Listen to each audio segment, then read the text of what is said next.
우리가 2주간의 특별 새벽 기도회를 이제 마치고 오늘은 말씀 수련회가 마지막으로 저녁에 있는 그런 시간입니다. 우리가 약 3주 정도의 시간을 가지면서 함께 이렇게 시간을 보내게 되었는데요. 어떤 분들은 정말 또 아주 적극적으로 또 이런 상황을 통해서도 주님의 말씀을 사모하고 또 굉장히 많이 은혜를 받았던 분들도 많이 계시지만, 또 어떤 분들은 조금 더 소홀해질 수도 있을지도 모르는 그런 시간이었을지도 모를 것 같습니다.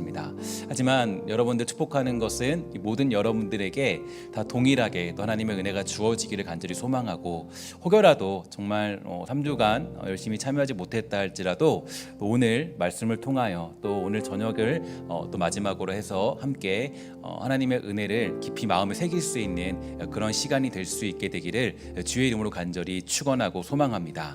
여러분들에게 정말 하나님의 축복이 있기를 원하고, 또 그러한 마음으로 여러분들에게 말씀을 준비하고 또 그렇게 예배를 또 이렇게 드리고 있는 상황입니다.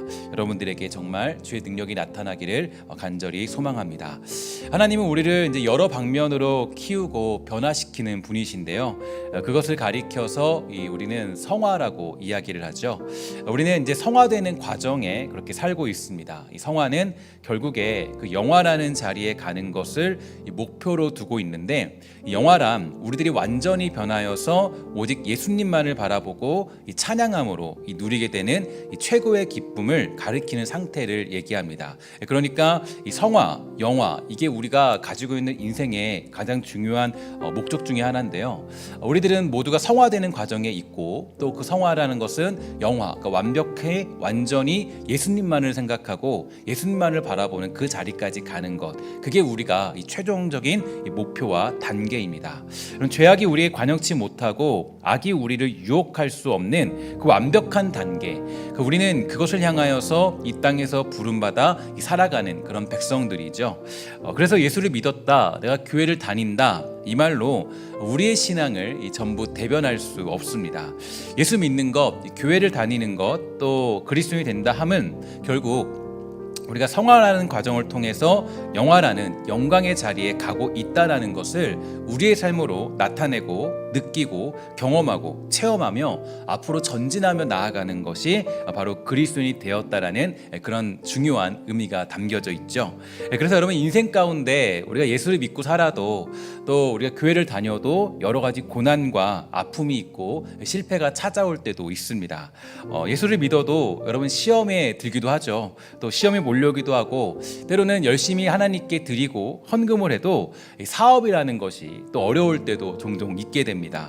그 이유가 있어요. 하나님의 관심은 우리의 어떤 어려운 문제들에 대해서 우리를 액땜하여서 주는 것이 아니라 우리가 성화되어서 영화되는 과정까지 도달하는 것, 그게 바로 자기 자녀를 향한 하나님의 그런 목적이고 방법이기 때문입니다.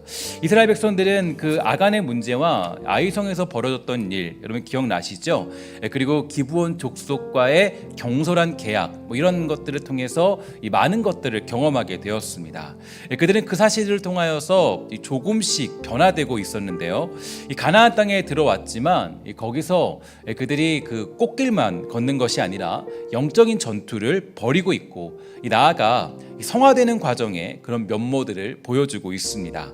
그렇기 때문에 가나안 땅은 이 하나님이 허락해 주신 제2의 에덴임과 동시에 이 선택받은 민족들의 제2의 에덴을 이루어야 될 이 사명이 담겨져 있는 곳, 그것이 바로 이 가나안 땅이 가진 의미겠죠. 그렇기 때문에 여호수아서는요, 이 전투에 관한 이야기들이 즐비합니다. 계속적으로 전투를 해요. 그냥 가서 땅이 무너지고 그냥 땅이 차지되고 그런 게 아니라 싸움을 하고 전쟁을 하고 계략이 있고 여러 가지 전략들이 거기서 존재하고 있습니다. 그래서 전쟁을 하고 또 전쟁을 하면서 땅을 차지하는데, 이 마지막에는 이 차지한 땅을 이 분배하는 과정까지 가게 됩니다. 이런 면에서 볼 때 성도라는 그런 삶의 인생은 이 실패라고 부르지 말고 실패를 패배시킬 줄 아는 그런 모습들이 필요한데요. 실패는 우리를 전진시키기 위함이지 절대로 멈추도록 하기 위함이 아닙니다. 여러 가지 닥쳐오는 고난과 어려움은요, 우리가 이 교만함과 거짓과 이 죄악을 버리도록 하시고자 하는 하나님의 방법이지 우리를 일어서지 못하도록 만들기 위함이 결코 아니라는 얘기죠. 특히 여러분, 악한 사단이 우리를 공격할 때 즐겨 쓰는 방법이 있습니다. 사단이 여러분들을 공격할 때요, 가장 많이 사용하는 방법은 바로 우리가 고난 중에 빠졌을 때 이 고난의 늪에 빠지도록 만들고, 실패 중에서 이 실패의 강에서 허우적거리도록 만드는 겁니다. 그래서 그 고난 가운데 나오지 못하도록 만들고, 그 실패 가운데 일어서지 못하도록 만드는 것, 그게 악한 자의 가장 큰 공격 중에 하나이죠. 그러나 하나님은요, 이 고난의 늪을 헤쳐서 우리가 전진하길 원하시고요, 실패의 강에서 헤엄쳐 나오기를 원하십니다. 그렇게 우리가 성장하며 성숙하기 원하시기 때문에 이 가나안 땅에서 예수를 믿어도 하나님의 나라가 우리에게 임할 때에도 이 고난과 실패, 어려움, 우리의 모든 모습들이 그대로 다 드러날 수밖에 없는 겁니다. 이 팡세라는 책에 보면요, 이 파스칼은 이렇게 얘기했습니다. 하나님을 섬기라고 내게 건강을 주셨건만 나는 세상을 위하여 전부 다 써버렸습니다. 이제 나를 일깨워 주시려고 나에게 병을 주셨습니다. 이렇게 고백했어요. 또한 아더 핑크도요, 이렇게 얘기를 했죠. 고난은 나 자신이 얼마나 약하고 무가치한 존재인가를 발견하게 만든다. 또한 하나님이 얼마나 크고 놀라운 분이신가를 깨닫게 만든다. 이렇게 얘기했어요. 또한 C.S. 루이스도요, 우리에게 이렇게 알려주었죠. 아주 정말 저는 이 말이 굉장히 참 저에게는 크게 예전에 다가온 적이 있었는데, 이 고통이라는 건 귀머거리도 들을 수 있는 하나님의 확성기다. 하나님의 음성이 작게 들리는 사람들에게 고난은 하나님의 음성을 크게 들리게 한다. 고난을 통해서 저 멀리 있는 하나님의 음성이 지금 내 옆에 계신 하나님의 음성과 같이 들리게 된다. 이렇게 C.S. 루이스가 고백하게 됩니다. 고난이라는 것은, 아픔이라는 것, 또 우리에게 찾아온 절망이라는 건요, 굉장히 어떤 여러 가지 독특한 역할들을 감당하는 겁니다. 그래서 우리가 그 여호수아서를 계속 묵상하면서도 실패를 해요. 고난이 찾아와요. 아픔이 찾아와요. 또 어려움이 찾아와요. 분명히 하나님의 땅에 입성하게 되었는데 거기서 전투를 해야 돼요. 또 어떤 실패한 가운데 넘어지기도 해요. 그러나 하나님은 거기서 넘어져 있지 말고, 좌절하지 말고, 거기서 원망만 하지 말고 일어나서 다시 한번 전진하길 원하시는 하나님의 그 놀라운 뜻과 섭리와 그분의 마음을 깨달을 수 있게 됩니다. 그러니까 이 하나님의 고난과 실패를 통해서 우리를 성장케 하고 성숙케 하시고 하나님의 백성으로 변화되도록 모든 일을 하나님은 허락하는 분이시죠. 그럼 한번 욥을 한번 생각해 볼까요? 욥을 보면요, 보통 우리는 욥이 이 성화의 과정에 있다라는 생각을 잘 하지 못해요. 왜냐하면 이유가 있죠. 아마도 그가 처음 등장할 때 이제 그 성경에서 처음으로 딱 이렇게 얘기하는 게 그는 당대 의인이었다, 이렇게 우리에게 설명을 해주죠. 그리고 하나님이 욥에 대한 확신을 놓지 않았기 때문일 거다, 이렇게 우리가 생각을 합니다. 그래서 하나님이 그를 놓지 않았고 욥은 절대 배신하지 않는다, 날 떠나지 않는다, 그렇게 욥이 설정되어 있기 때문에 욥기서를 읽으면서 욥이 한 사람의 성화의 과정을 이야기하고 있다라고 생각하는 사람이 그렇게 많지 않습니다. 그저 그가 겪는 고난과 아픔은 이 사단이 그냥 배가 아파서 주는 고난이고 아픔이고, 그리고 그 고난을 욥은 잘 견뎌냈다, 이렇게 생각할 때가 많이 있게 되죠. 그런데 하지만 욥기서를 읽어보면요, 성경을 조금 더 통전적으로 살펴보고 욥기를 좀 생각을 해보면 분명히 욥기서가 말하고자 하는 것이 있습니다. 뭐냐면 욥은 처음의 모습과 마지막 모습이 완전히 달라요. 그러니까 처음의 모습과 마지막 모습이 다르다는 것을 알 수 있는데, 우리가 너무 잘 아는 구절이 하나 있죠. 욥기 42장 5절이에요. 우리 한번 다 같이 읽도록 하겠습니다. 시작. 내가 주께 대하여 귀로 듣기만 하였사오나 이제는 눈으로 주를 배웁나이다. 아멘. 여러분, 이게 굉장히 큰 변화죠. 왜 이런 변화가 찾아왔냐면, 그러니까 욥기 1장에서 등장했던 욥은요, 눈먼 장님 같았어요. 그러니까 눈으로 하나님을 보지 못했던 상황이었던 거예요. 그러니까 눈으로 하나님을 보지 못했고 눈먼 장님 같은 그런 상황이었죠. 하나님을 볼 수 없는 그런 수준이었습니다. 그러니까 하는 일도 이 눈먼 장님처럼 행동을 했고, 하나님에 대하여 깨닫는 것도 음성을 듣는 정도의 수준으로만 그렇게 알고 있었어요. 하지만 1장부터 보면요, 시작된 그 고난의 연속성을 통하여서 그는 너무나 큰 변화가 생겼는데, 이 귀로만 듣던 믿음이 눈으로 하나님을 보는 그런 자리까지 성장하게 된 거예요. 그 하나님이 욥기에서 그 1장부터 42장까지의 내용이 되게 길잖아요. 그 내용을 쭉 보면요, 너무나 놀라운 게 그 긴 내용이 전부 다 말하는 게 욥이 분명히 귀로만 듣던 사람이었지만 결국에는 눈으로 하나님을 보는 자리까지 성장하게 되었다. 이것을 우리에게 말씀해주고 있습니다. 예를 들어서 이런 것과 비슷하겠죠. 많은 사람들이 그 이제 성지순례라는 것을 많이 떠나게 됩니다. 저도 이제 성지순례를 아직 가보진 못했지만 이 다녀올 때가 되면은 굉장히 좋을 거라 생각해요. 왜냐하면 특히 목회자라면은 다녀와야 한다고 생각을 하는데 이유가 있죠. 이유가 뭐냐면 성경에 나타난 행적들을 사실 여러분 귀로만 듣고 야 이렇고 저렇고 하는 거는요 확신이 조금 부족할 수밖에 없어요. 그러니까 왜냐하면 보지 못했기 때문에. 생각해 보시면 본 것과 듣는 것은 차이가 틀립니다.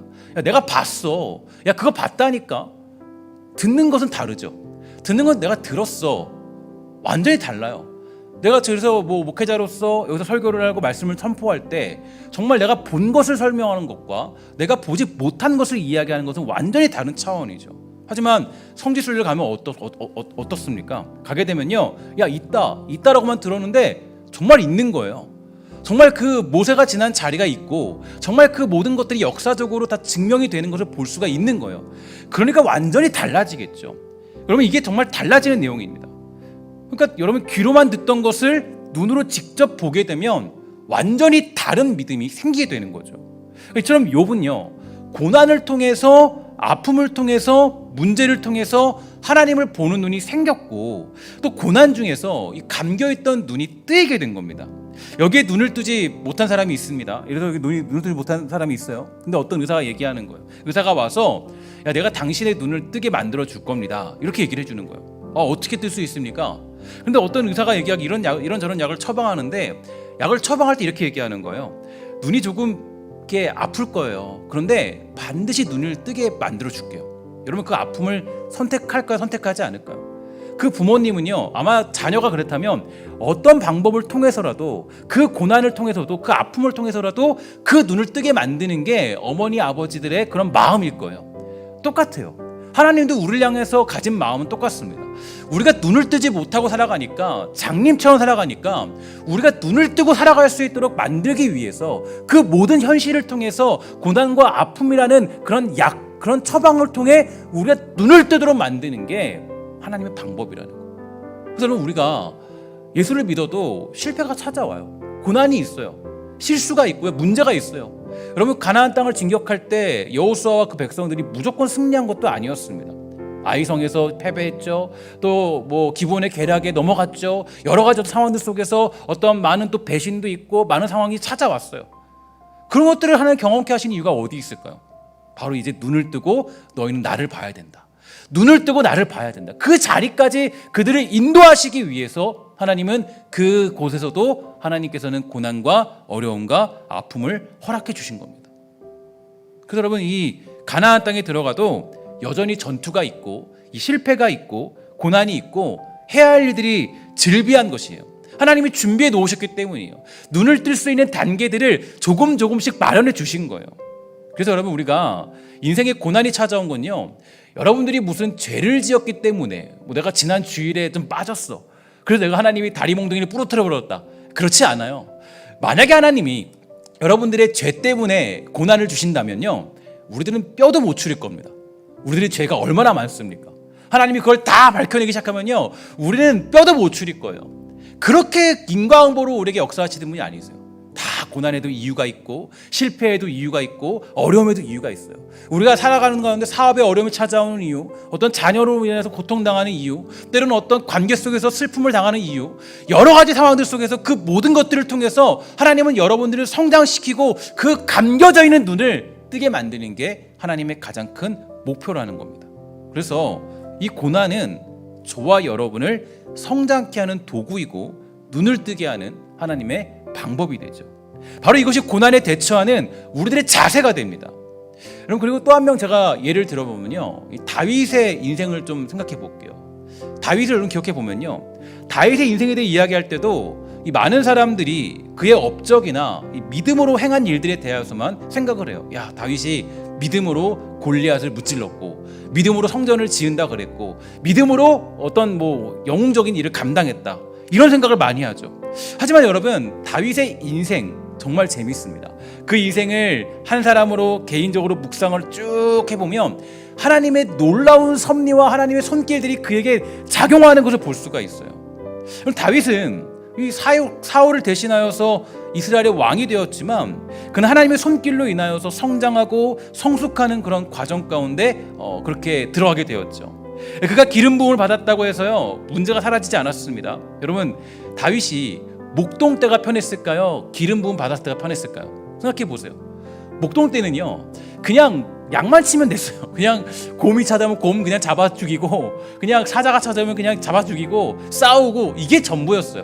근데 여러분 생각해 보세요. 그가 기름 부음 받고요 하나님의 그 어떤 부르시는 자리에 입성하게 됐죠. 그때부터 어떻게 생겨요? 막 관계적인 어려움을 찾아와요. 막 힘든 게 찾아와요. 그 아주 쾌거를 이룬 거는요 다윗이 골리앗을 이겼던 그 사건밖에 없어요. 사실은 초반에 나머지는 전부 다 각 고난투성이에요. 다 고통이에요. 여러분, 그래서 그가 광야 가운데 막 들어가서 막 살잖아요. 쫓겨다니잖아요. 여러분, 우리가 봤을 때도 여러분들이 다 아는 것처럼 인생에서 가장 힘든 게 뭡니까? 인간관계죠. 관계적인 부분이 제일 힘들어요. 관계가 꼬이기 시작하면 그때부터는 아주 그냥 마음이 막 조마조마하고, 그때부터는 뭔가 삶이 엉망이 되고 힘들어져요. 근데 보세요, 자기를 가장 신뢰해야 했던 사울 왕, 그죠?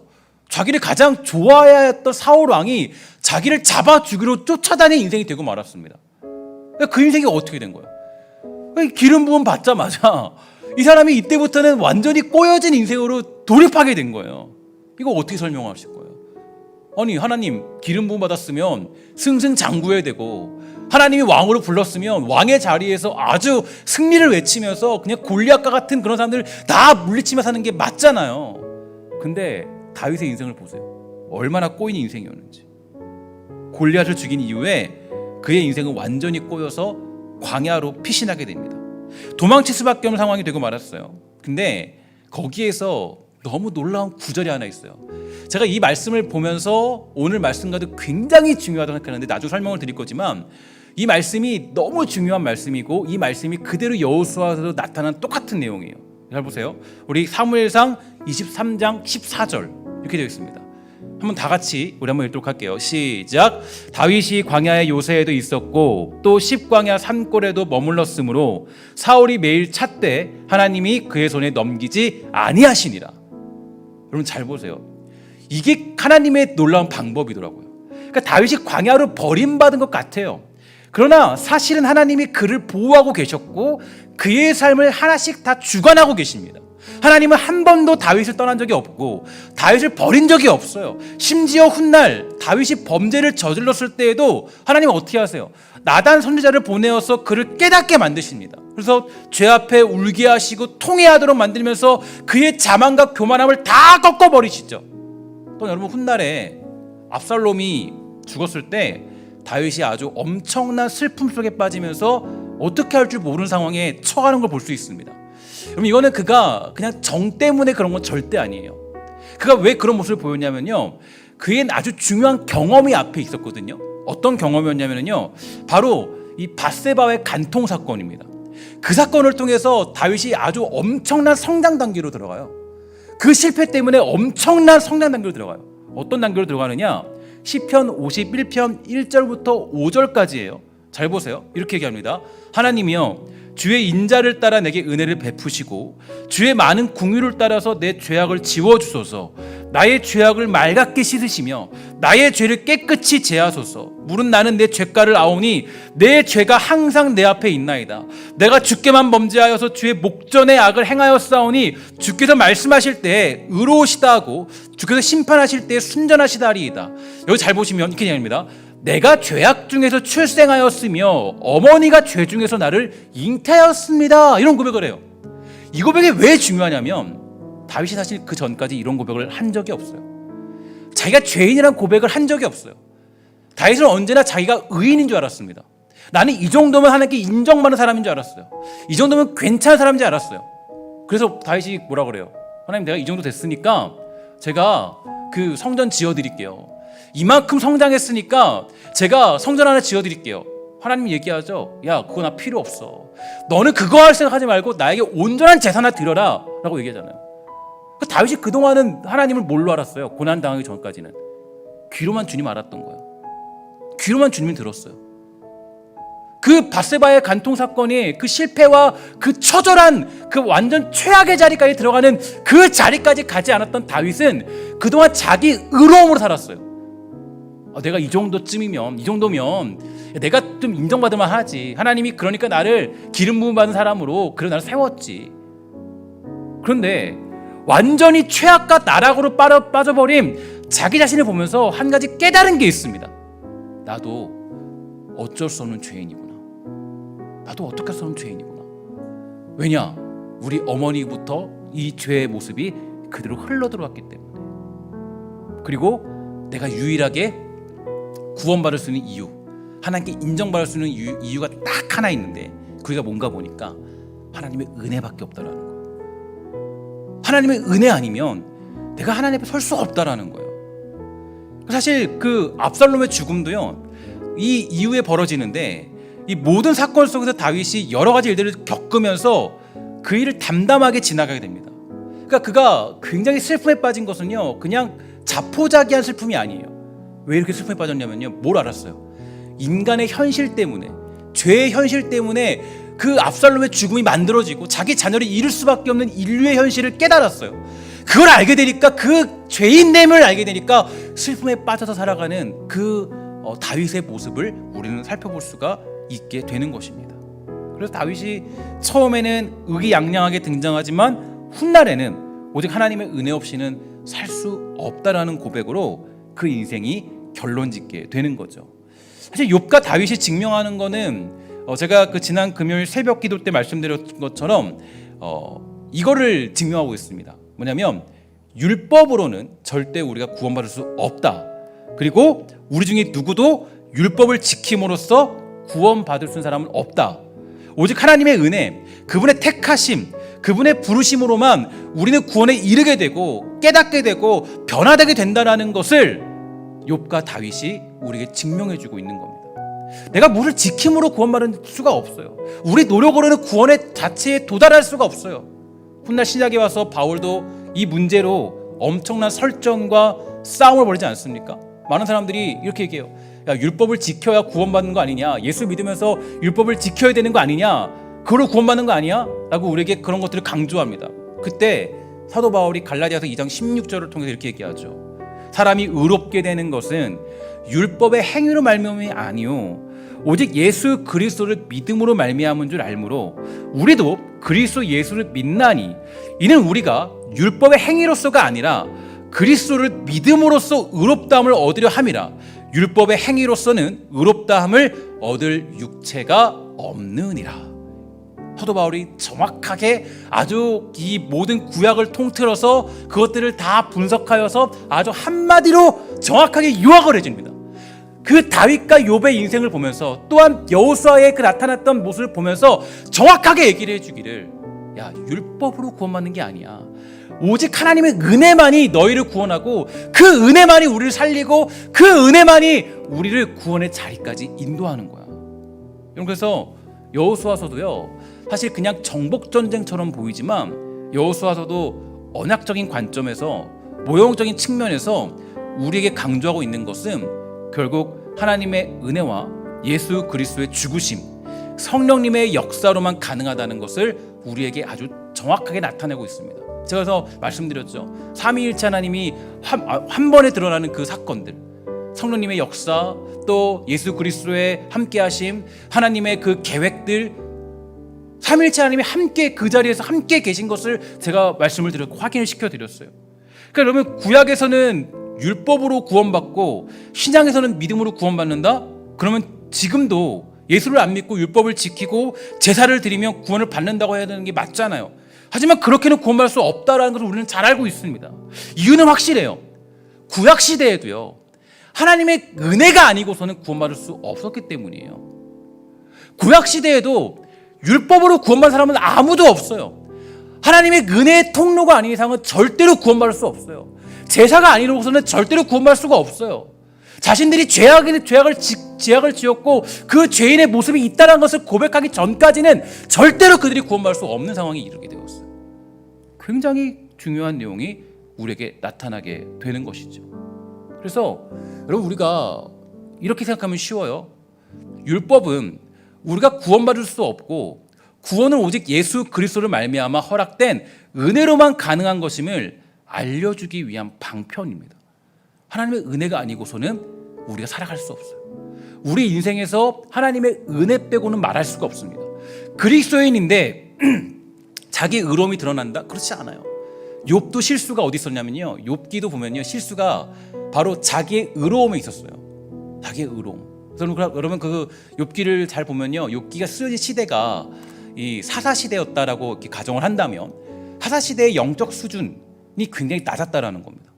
그 사사 시대였다고 치면은, 그러니까 그들이 어떤 착각에 빠졌냐면 율법으로 구원받을 수 있다라는, 자기의 행위로 구원받을 수 있다라는 그 수준에 이르렀기 때문에, 그래서 욥을 향하여서 그냥 그가 당대의 의인이었, 그 중에서도 그나마 당대의 의인이었다라고 이야기하는 게 욥기서예요. 그러니까 여러분, 잘 보면 성경은 언제나 지속적으로 우리에게 빼먹지 않고 얘기한 게 있죠. 아까도 우리가 그 다윗을 얘기할 때 광야에서 하나님이 한 번도 그를 넘겨준 적이 없다라는 것을 보았죠. 근데 여호수아서도 우리에게 이 딱 중간에 와서, 그러니까 여호수아 딱 중간에 딱 펴봐서 와서 오는 오늘의 자리에서 딱 드러나는 게 뭐냐면 여호수아 10장 42절 이렇게 있습니다. 우리 다 같이 한번 이 말씀을 마음에 새기면서 읽도록 하겠습니다. 여호수아 10장 42절 말씀입니다. 시작. 이스라엘 하나님 여호와께서 이스라엘을 위하여 싸우셨으므로 여호수아가 이 모든 왕들과 그들의 땅을 단번에 빼앗으니라. 아멘. 자, 잘 보면 이 싸움의 승리는 누가 이루신 겁니까? 하나님이에요. 여호와 하나님.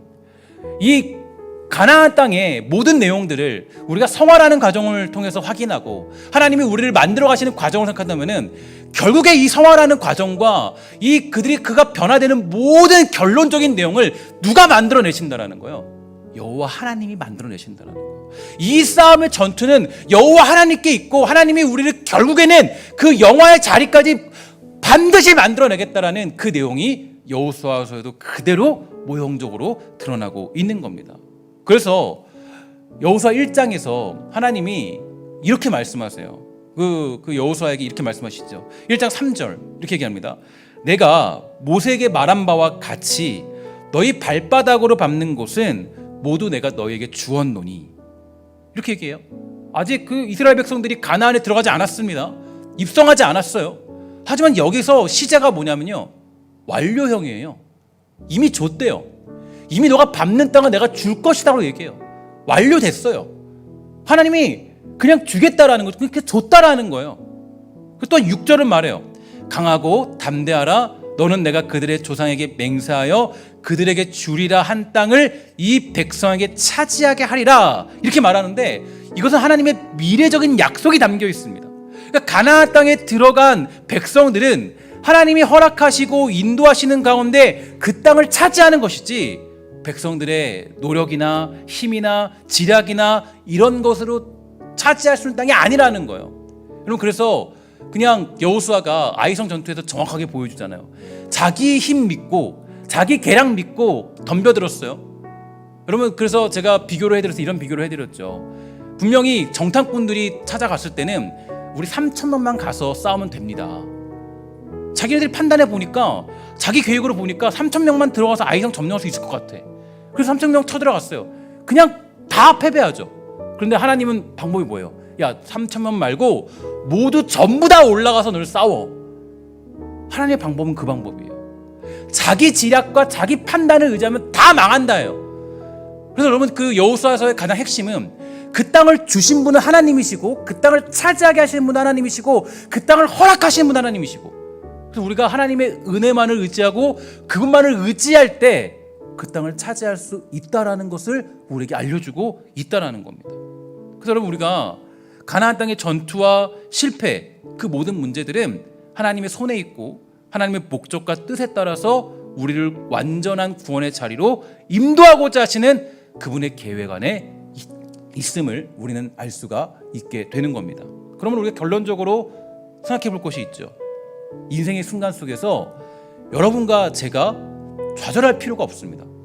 인생의 순간 속에서 여러분과 제가요 실패 가운데 머물러 있을 이유가 없어요. 그 넘어졌음에도 다시 일어날 이유가 있는 것은 소망이 없어 보여도 소망을 바라볼 수 있음은 하나님이 우리와 지금도 함께 하시기 때문인 줄 믿습니다. 영원히 그분은 우리와 함께 하시고 또 우리를 위해 싸우는 분이십니다. 심지어 하나님은 우리가 승리하도록 하기 위하여서 자기 아들을 이 땅에 보내셨고 사람의 몸을 입으심으로 육체의 모든 고통을 겪게 하셨죠. 죄의 몸에서 우리를 자유케 하시고 우리를 실패와 고난을 해결하시기 위해서 채울하시는 모습을 보여주셨습니다. 이런 하나님의 일하심을 생각해 볼 때 여러분 이거를 잘 기억하세요. 우리는 운명적으로 절망할 수 없는 존재로 부름받았습니다.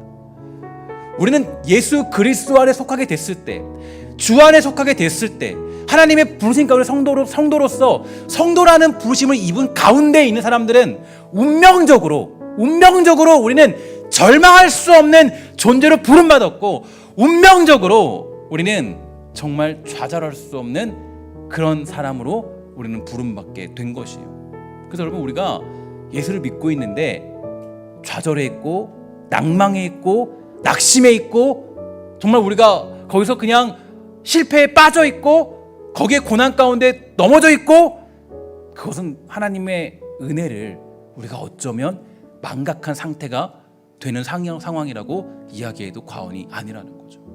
그럼 우리가 하나님의 이 섭리와 이 성화의 과정과 지금 여호와께서 일하고 계심을 우리가 확인하고 믿고 있는 백성들은 코로나가 닥쳐오든 뭐 교회가 예를 들어서 핍박을 받든 뭐 예를 들어서 정말 뭐 어떤 막 소위 말해서 정말 뭐 이런 일이 있으니 모르지 공산당이 우리를 막 치고 막 공격한다 할지라도 교회가 불탄다 할지라도 우리가 이 안에 정말 어떤 괴로움 속에 빠진다 할지라도 우리가 절망할 수 없는 이유는 하나님의 역사와 일하심이 그래도 여전히 앞으로도 계속적으로 우리 안에서 존재하고 있고 이끌고 있기 때문입니다.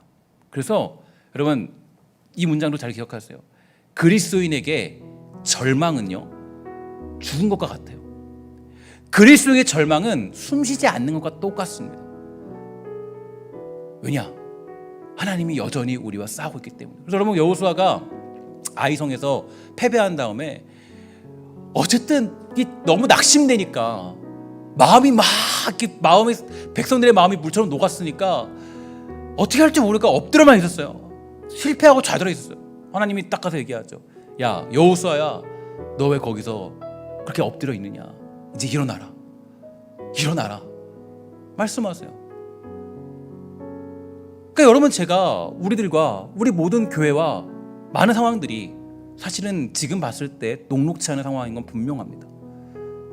뭐 제가 막 페이스북도 보고 여러 상황들 보면요, 뭐 이것 때문에 힘들어하는 사람들도 있어요. 굉장히 괴로워하고 막 어지러워하고 막 어떻게 해야 되느냐 막.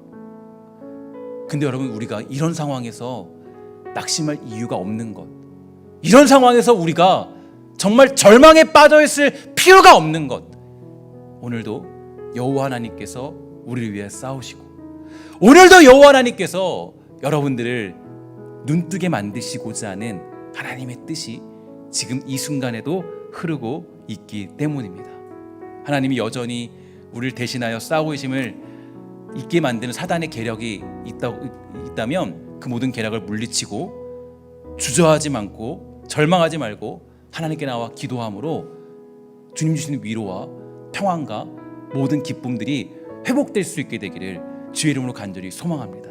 그래서 이번에 특별 새벽 기도를 하면서요, 저는 그런 생각이 들었어요. 2주 동안 하면서 2주라는 도전을 처음 해보게 되었는데 하면서 정말 저의 마음속에 간절한 마음은 물론 힘들지만 어렵지만 여러분들이 정말 그런 일들을 통해서 하나님의 위로와 하나님의 손길과 평안들을 누리고자 하는 마음이 정말로 있었습니다.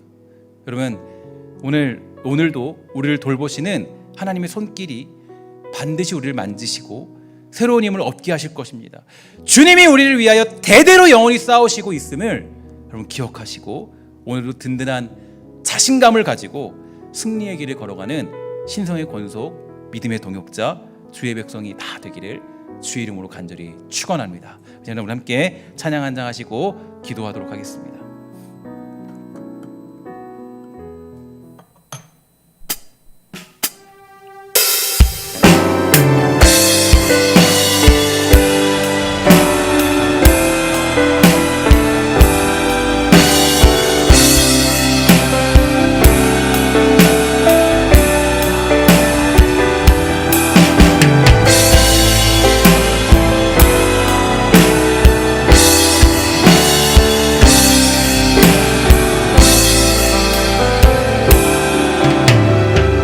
믿음과 삶을 살아내는 실력이 믿음과 삶을 살아내는 실력이 너무나 다른 내 모습을 볼 때에 너무나 다른 내 모습을 볼 때에 이 모습도 주가 살아가실까 자신 없는 내 모습 그저 주님 앞에 있네 나 같은 자도 사랑하여 주시고 한 번도 나를 떠나지 않으셨네 한 번도 나를 떠나지 않으셨네 아픔 속에 주를 찾게 여긴 날 꾸짖지 않으시고 내 손 잡아주시네 오직 주님 안에 두려움 없네 고난을 통해 날 만드시는 믿네 주님만이 내 모든 것 되시네 주의 강한 손 날 붙드시네 오직 주님 안에 소망 있네 내 삶을 통해 영광 받으신 주님만이 내 모든 것 되시네 주의 선하심 나오네 우리 믿음과 삶을 살아내는 실력이 너무나 다른 내 모습을 볼 때에 믿음과 삶을 살아내는 실력 너무나 다른 내 모습을 볼 때 너무나 다른 내 모습을 이 모습도 주가 사랑하실까 이 모습도 주가 사랑하신 자신 없는 내 모습 그저 주님 앞에 나는 자도 사랑하여 주 한 번도 나를 떠나지 않으셨네 한 번도 나를 떠나지 않으셨네 아픔 속에 주를 찾게 여긴 날 아픔 속에 주를 찾게 여긴 꾸짖지 않으시고 내 손 잡아주시네 오직 주님 안에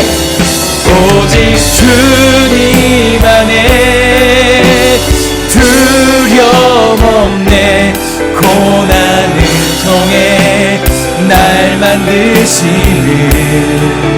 믿네 주님만이 내 모든 것 되시네 주의 강한 손 날 붙드시네 오직 주님 안에 소망 있네 내 삶을 통해 영광 받으신 주님만이 내 모든 것 되시네 주의 선하심 우리 마지막으로 고백합시다 오직 주님 안에 두려움 없네 오직 주님 안에 두려움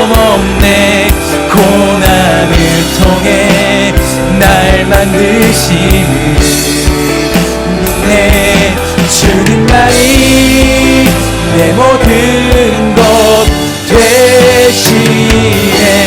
주의 강한 손 날 붙드시네. 오직 주님 안에 소망이 있네. 내 삶을 통해 영광 받으신 주님만이 내 모든 것 되시네.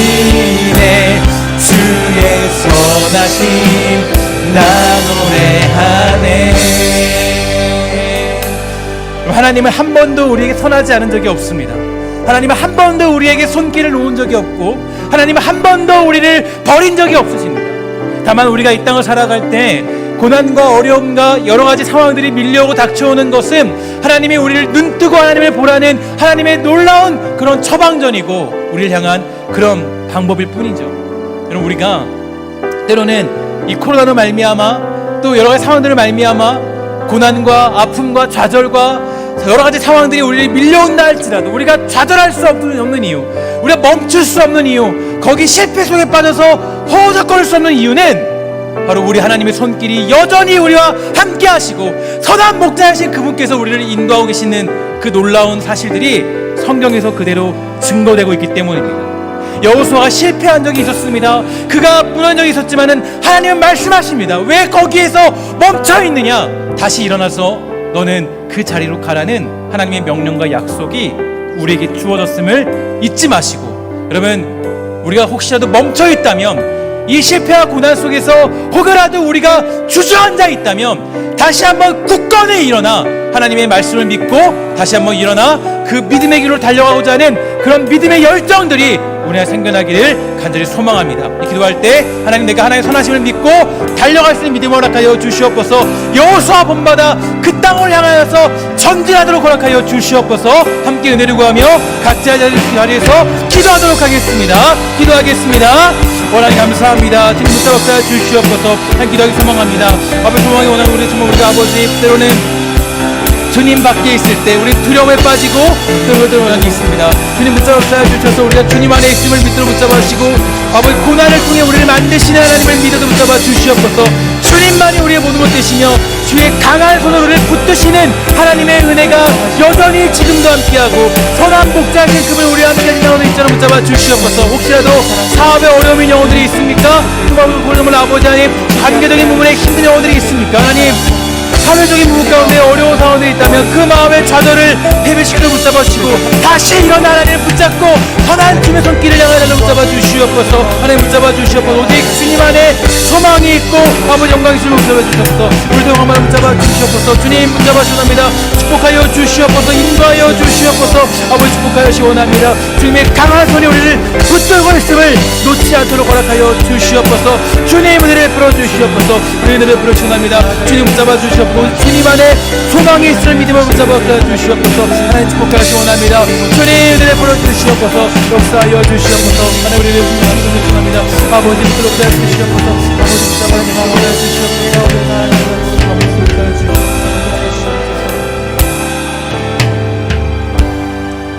하나님, 우리는 실패를 만나면, 고난을 만나면, 좌절을 만나면 고통 속에서 우리가 좌절하고 빠져나오지 못하는 경우도 많이 있습니다. 이게 어디로부터 시작됐을까?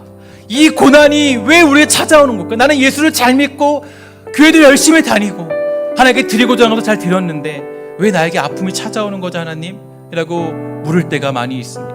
그러나 하나님, 우리가 여호수아서를 통해서 또 많은 성경의 인물을 통해서 확인하고 또 한 번 다시 확인하는 것은 하나님의 뜻이 있고 그 모든 것들이 하나님의 계획과 섭리 안에서 우리를 눈뜨게 하시고자 하는 하나님의 뜻이 있다는 것을 발견하게 됩니다. 하나님, 우리가 각자의 자리에서, 주어진 자리에서, 여러 상황 속에서 어떤 일을 겪고 있든지 간에 그 모든 상황 속에서 우리 하나님은 선하시고 우리 하나님은 선한 목자시며 우리를 결코 버리지 않으시며 우리를 반드시 그 완전한 자리에 인도한다는 것을 믿음으로 고백하는 믿음의 시간들, 믿음의 훈련들, 믿음의 백성이 되도록 사랑하는 성도들을 지켜주시고 주님 축복하여 주시옵소서. 주의 강한 손이 우리를 붙들고 있음을 잊지 않고 용기와 담대함을 얻고 살아가는 주의 백성 되도록 우리 신성의 권속들을 지켜주시고 축복하여 주시옵소서. 또 아버지, 각자의 자리에서 믿음의 고백을 향하여 또 하나님 선한 목자 되심을 기억하며 실패하지 않고 좌절하지 않는 그 하나님의